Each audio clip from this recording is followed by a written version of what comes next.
हाँ तो स्टूडेंट, हम आज आप लोगों के सामने ला रहे हैं चेन रूल। क्या ला रहे हैं? Chain rule.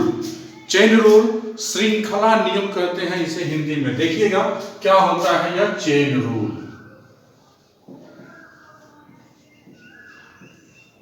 Chain rule Hindi में से कहते हैं श्रृंखला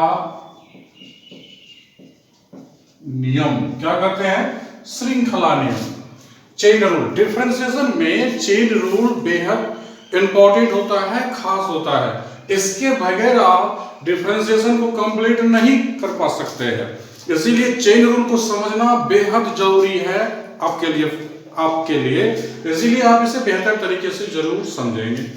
हाँ, ये बात सच है, जो चेन रूल को समझने के लिए जब हम चेन रूल समझेंगे तो वहां पर, और या फिर चेन रूल का जब हम यूज करते हैं तो वहां पर जो यूज करते हैं ना, तो उसमें हमको कंपोजिट फंक्शन आता है। कंपोजिट फंक्शन को समझना होता है। तो आइए हम देखते हैं जो कंपोजिट फंक्शन पहले क्या है और तब हम चेन रूल को देखेंगे। इससे पहले आप लोगों को ये कहना है मेरा, जो आप लोग जो न्यू अभी मेरे वीडियो को देख रहे हैं और सब्सक्राइब नहीं किए हैं, वो श्योर पहले सब्सक्राइब कर लें। मेरे चैनल को, यूट्यूब चैनल को सब्सक्राइब कर लें और लाइक भी करें और अपने दोस्तों के बीच शेयर भी करें। आइए हम देखते हैं इस चेन रूल के बारे में। देखिएगा, अगर एफ जी एच एक्स में कोई परिभाषित फलन हो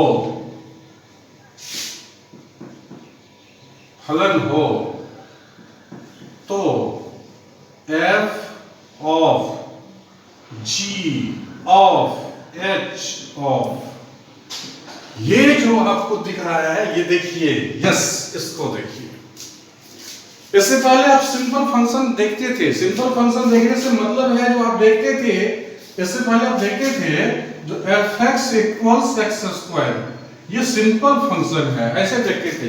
यहां पर देखिए एक नहीं कई फंक्शन है, कई फंक्शन है एफ जी एच, और ये एफ जी एच फंक्शन है जो x के लिए परिभाषित है। कहने का मतलब है जो इसे कहा जाता है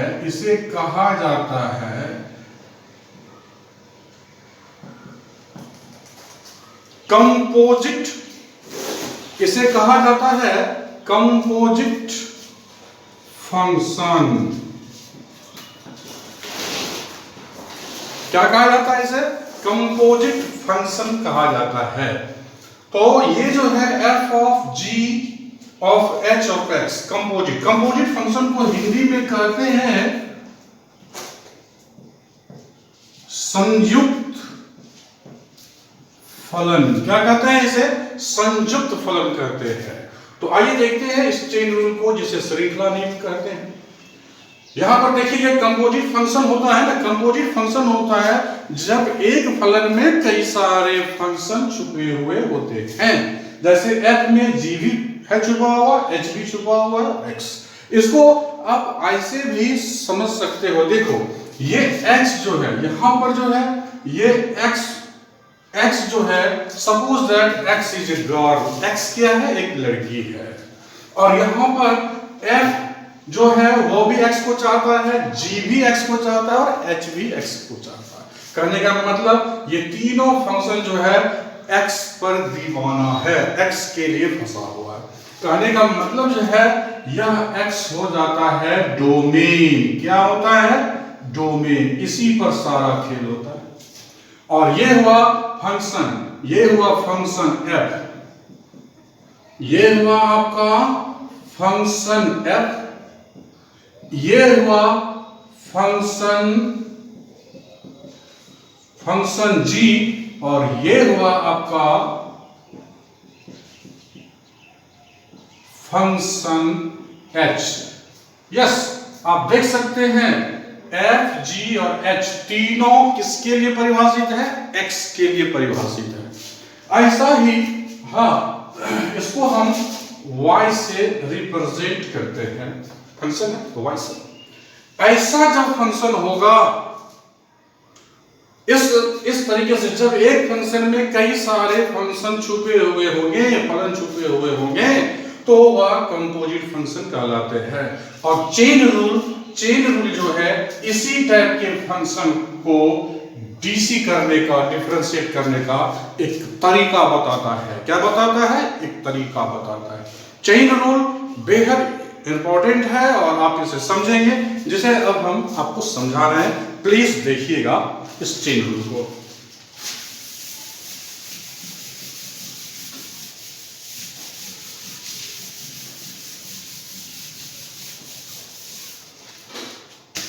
तो देखिए अब चेन रूल को, let y equals f of g of h of x। जरूरी नहीं है ये तीन ही एफ जी एच यू, कई और फंक्शन भी इसमें छुपा हुआ हो सकता है, एक साथ हो सकता है कई फंक्शन। यहां फिलहाल एफ जी और एच है और इसको देखना है हम कैसे इसको एक्सप्लेन करते हैं चेन रूल में। प्लीज देखिएगा इसे। देखिए हम यहां लिखते हैं differentiating with respect to x we get. इसका मतलब होता है डी से differentiating with respect to x। इसका मतलब हुआ जो x के सापेक्ष अवकलन करने पर। और देखिए क्या होता है, यहां पर हम इसे डिफरेंशिएट करते हैं तो अब डेरिवेटिव, जब हम स्टार्ट किए थे तो बताए थे जो डेरिवेटिव इसी फॉर्म में होता है, ये हुआ d अपॉन dx डेरिवेटिव हुआ, और y का कर रहे हैं तो यहाँ y लिखना पड़ेगा। इधर भी हम डेरिवेटिव कर रहे हैं, dc निकाल रहे हैं, तो देखिएगा ये हो गया और ये हो गया आपको f of g of h of x। इतने सारे का डीसी करना है मुझे। और देखिएगा हम कैसे करते हैं इसका डीसी। देखिएगा यहां पर हम डीसी क्या करते हैं, देखिए पहली दफा हम टोटल को लिख लेते हैं, टोटल लिख लिए। अब यहां एक प्रोसेस आपको दिमाग में रखना होगा। देखिए मान लीजिए ठंड का सीजन है और ठंड के सीजन में आप कई सारे कपड़े पहनते हैं, कई जैकेट स्वेटर वगैरह सब पहनते हैं, तो मतलब कई जो है बॉडी को कवर करने के लिए जो है कई सारे कपड़े पहनते हैं हम लोग ठंड से बचने के लिए। और आपको स्नान करना है, नहाने के लिए जाना है, उस वक्त क्या करेंगे आप? जब सारा कपड़ा पहने हुए हैं, एक आध कपड़ा आप उतार नहीं सकते हैं बॉडी से, तो आप क्या करते हैं? पहले जैकेट उतारते हैं, जैकेट के अंदर स्वेटर अगर है तो स्वेटर उतारते हैं, फिर उसके बाद जो है मतलब शर्ट उतारते हैं। तो कहने का मतलब है, और फिर जो है आप गंजी उतारते हैं। मतलब 1 बाय 1 करके आप जो है अपने शरीर से, बॉडी से कपड़े को ड्रॉप करते जाते हैं स्नान करने के लिए। ऐसे यहां पर समझिए, यहां भी 1 बाय 1 हमको ड्रॉप करना है। कैसे ड्रॉप करना है देखिएगा, यहां हम इस पूरे का डीसी कर रहे हैं, तो यहां देखिएगा अब इसका रूल देखिएगा, यहां f छूट जाएगा, f को छोड़ देंगे हम, क्योंकि f का डीसी होगा यहां पर, और ये लिखाएगा इतना। अब जो यहां लिखे हैं, यहां जो लिखे हैं, यह फिर अब मल्टीप्लाई के चिन्ह के बाद यह यहां आ जाएगा। और यहां देखिए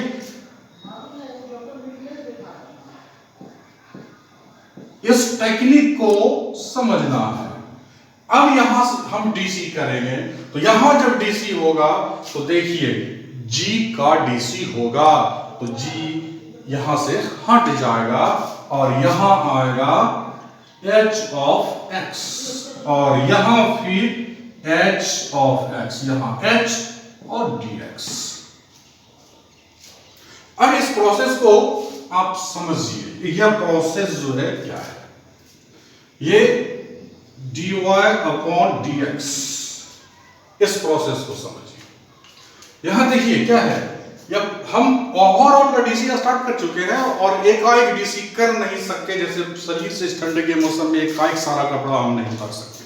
तो इसीलिए अब यहाँ पर देखिएगा हमको एक टेक्निक यूज करना है, और यहाँ देखिए टोटल का लिखने के बाद अभी यहाँ पर केवल एफ का डीसी बनता है, जो सबसे लेफ्ट है, स्टार्टिंग फ्रॉम लेफ्ट साइड से स्टार्ट करना है टर्म को और छोड़ते जाना। यहाँ एफ का डीसी है तो जिसके सापेक्ष डीसी होगा तो एफ छूट जाएगा और बाकी सारा लिखा जाएगा। मतलब एफ का डीसी हो रहा है इस पूरे के सापेक्ष में।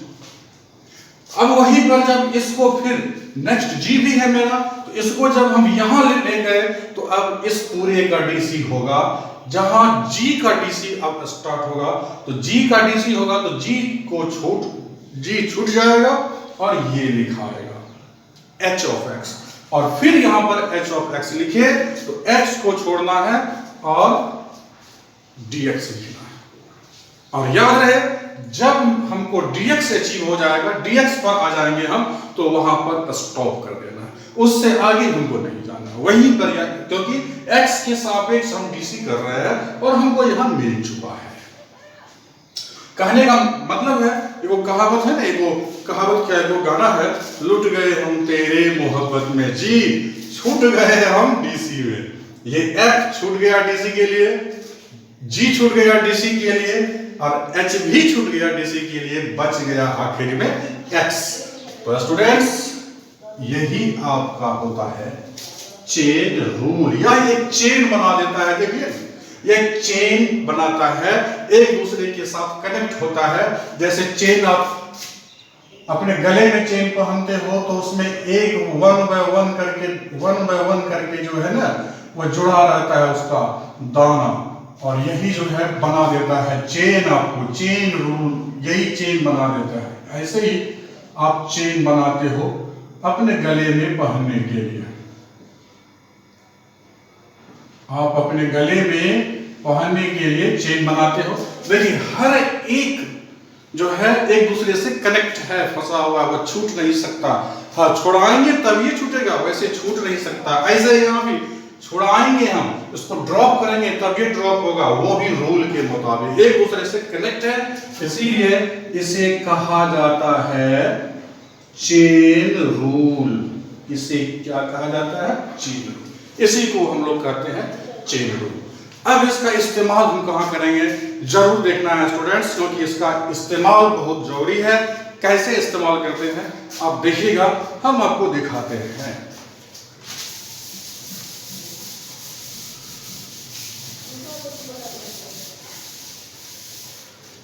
अब देखिए यहां पर जैसे y equals sine h to the power 5, ये रहा। ये नॉर्मल डीसी नहीं है, जैसे हम लोग डीसी करते हैं ना, नॉर्मल डीसी कर बैठते हैं, जैसे sine h to the power 5 है, इसका डीसी करते हैं तो 5 मल्टीप्लाई में 5 में से घटा देते हैं, ये नॉर्मल डीसी हो गया। यहाँ नहीं, यहाँ फंसा हुआ है साइन के साथ, कौन फंसा हुआ है? x, वो भी पावर में, पावर भी कितना? 5। तो यहाँ दो तरह का फंक्शन हुआ, एक साइन का और ये x का। अब इसका डीसी देखना हम कैसे करते हैं।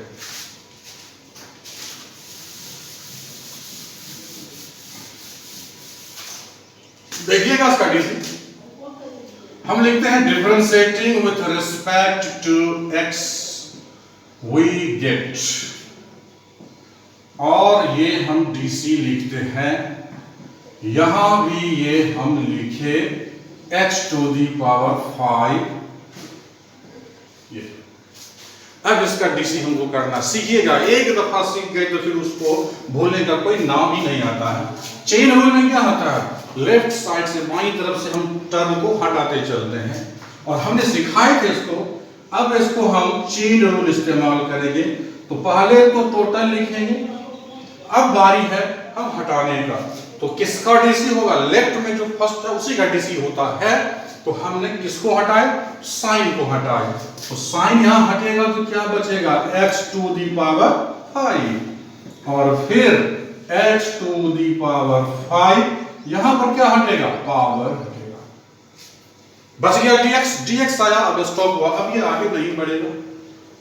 डिफरेंशिएशन सिर्फ एक डिफरेंशिएशन नहीं, ये जो है चेन रूल सिर्फ एक प्रोसेस देता है, सिर्फ एडजस्ट करने का टेक्निक सिखाता है, एडजस्ट करने का टेक्निक सिखाता है कंपोजिट फंक्शन को। अब डीसी तो हम जो फॉर्मूला जानते हैं उसी हिसाब से लिखेंगे।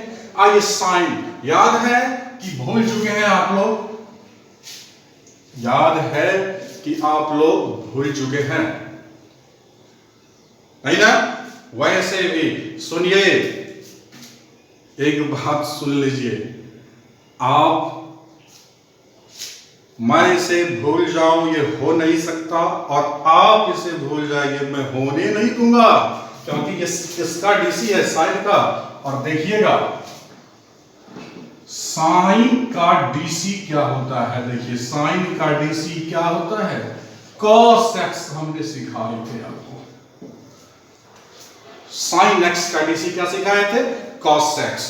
तो देखिए साइन का, तो यहां पर साइन का डीसी क्या होगा, cos x, x नहीं है, x टू दी पावर 5 है, यहां x है तो x लिखिए, यहां x टू दी पावर 5 है तो x टू दी पावर 5 लिखिए। अब इसका डीसी, ये तो बड़ी ललट का फॉर्मूला था जी, हमने लिखाए थे x to the power n का फॉर्मूला, जहां n मल्टीप्लाई आता है, x लिखा जाता है, और पावर में एक घटा दिया जाता है, n में से एक घटा दिया जाता है। जैसे यहां वैसे हम डीसी कर भी चुके हैं इसका, तो इसका डीसी क्या हो जाएगा, 5 होगा, x होगा, अब 5 में से एक घट जाएगा तो 4 हो गया।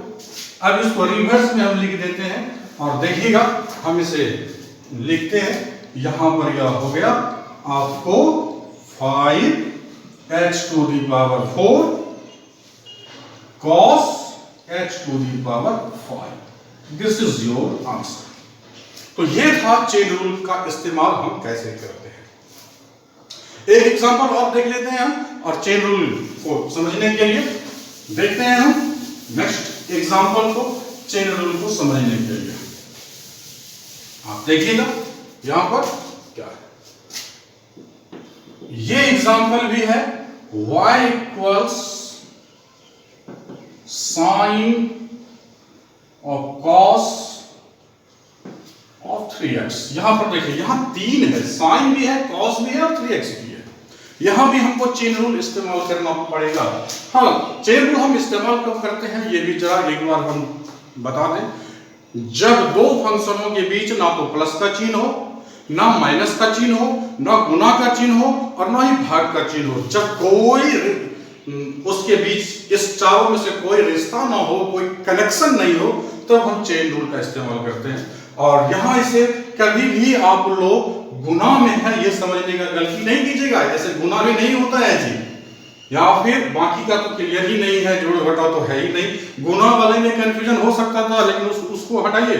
गुना में जब भी रहेगा, जब भी गुना में रहेगा ना, तो ऐसे रहेगा sin x into cos 3x, इसको गुना में माना जाएगा, मल्टीप्लाई। यहां नहीं है, यहां एक दूसरे से फंसा हुआ है, साइन फंसा हुआ है cos 3x में, cos फंसा है 3x में। तो अब यहां पर हम differentiating with respect to x we get, ये लिखते हैं हर सवालों में, जब हम डिफरेंशिएशन करते हैं तब इसको लिखते हैं। देखिएगा हम यहां लिखते हैं इसको, ये तो डेरिवेटिव है y का, और यहां भी लिखते हैं sin cos 3x dx। जैसा कि इससे पहले वाले सवालों में या थ्योरी में हमने बताया है आपको, जो बाईं तरफ से टर्म को हटाते जाना है लिखने के बाद, तो यहां हम टोटल कंप्लीट लिखते हैं पदों को, और यहां हम साइन को हटाते हैं, क्योंकि यहां साइन हटेगा, लेफ्ट में साइन है तो पहले साइन हटा, बाकी जो बचा उसे हम लिख दिए। अब फिर गुना का चिन्ह देना है, और इसको दोबारा हमको अंशों में लिखना है, अंश के रूप में हमने इसे लिख दिया, लिख दिया। अब हमने इसे लिख दिया, और लिखने के बाद अब cos छटेगा, और cos छटेगा तो क्या लिखाएगा 3x, और फिर हम यहां पर 3x लिखा। अब मेरे पास कोई गुंजाइश नहीं है, कोई चारा नहीं है यहां तक लिखने के लिए। आगे अब हम देखते हैं, इसको लिखते हैं। देखिए साइन का डीसी ऑलरेडी आप लोग जानते हैं, साइन का डीसी क्या है cos, तो साइन का डीसी हमको क्या लिखना होगा cos, बाकी सब कुछ सेम रहेगा। ओके, cos का डीसी जल्दी बताइए अगर आपको आता है तो। cos का डीसी हमने बताए थे माइनस साइन x, ये बताए थे हमने cos का। तो cos का डीसी क्या हो जाएगा, cos का डीसी हो जाएगा माइनस साइन, और ये 3x तो रहेगा, और यहां पर देखिए इसका डीसी क्या होगा, 3x का डीसी क्या होगा। तो स्टूडेंट्स एक बात आप समझ लें, यदि a इंटू x का डीसी लिखना है हमको, तो हम यहां क्या करेंगे, देखिए इसको पहले एडजस्ट करेंगे। ये जो कांस्टेंट है, a इज कांस्टेंट, यहां जो कांस्टेंट है वह d से पहले लिखा जाएगा, मतलब मल्टीप्लाई के तौर पर, और केवल x बचेगा जिसका डीसी होगा a, और इसका डीसी तो 1 ही होता है, इट मींस तो वैसे भी कैंसिल हो जाएगा, इसका डीसी 1 होता है। तो देखिए हम यहां पर इसको एडजस्ट करते हैं, 3 बाहर आ जाएगा लाइक दिस, जैसे बाहर आ गया, और केवल dx लिखाया, केवल dx लिखाया। और अब देखिए क्या हो जाएगा, dy अपॉन dx क्या हो जाएगा, इस दोनों को हम मल्टीप्लाई कर देते हैं, इस दोनों को, तो ये माइनस आ जाएगा यहां पर, minus sign 3x into cos 3x, और इसका डीसी देखिए 3 इंटू 1, इसका डीसी 1 होगा। अब टोटल को मल्टीप्लाई कर दें, और टोटल को मल्टीप्लाई करने पर इसको फर्स्ट में लिखते हैं -3 sine 3x cos 3x, this is your answer, यही आपका आंसर है। तो स्टूडेंट्स ये आपका चेन रूल के कुछ एग्जांपल हम दिए। आज आपको चेन रूल को समझना है, बहुत बेहतरीन तरीके से समझना है, वीडियो को स्लो करके जूम करके जैसे हो आपको समझना है, और इसको आप अगर समझ गए तो काफी बेहतर होगा, मेरे लिए भी बेहतर होगा। और अब हम नेक्स्ट वीडियो में आपके लिए इस चेन रूल को और एक्सप्लेन करेंगे और एक्सरसाइज का शुरुआत करेंगे। लेकिन तब तक आप लोग जल्दी से अगर सब्सक्राइब नहीं किया तो सब्सक्राइब कर दें, शेयर कर दें, और फिर जो है लाइक भी करें। ओके।